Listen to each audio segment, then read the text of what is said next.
స్వామి తనతో పోరాటం చేస్తున్న రావణుడి కుమారుడు ఇంద్రజిత్ తలని బాణంతో ఒక్క వేటుతో వేరు చేశాడు.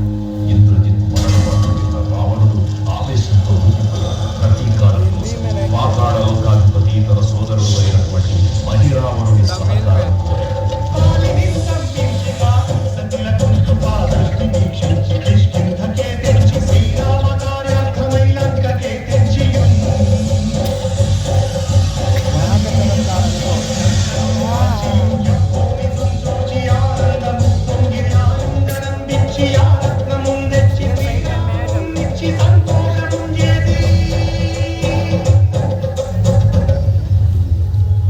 తన ప్రభువులను కాపాడుకోవడానికి ఆయుర్వేదంలో పాతాళలోకానికి చేరుకున్న ఆంజనేయ స్వామికి సగం మొసలి సగం వానర రూపంలో ఉన్న వింత జీవి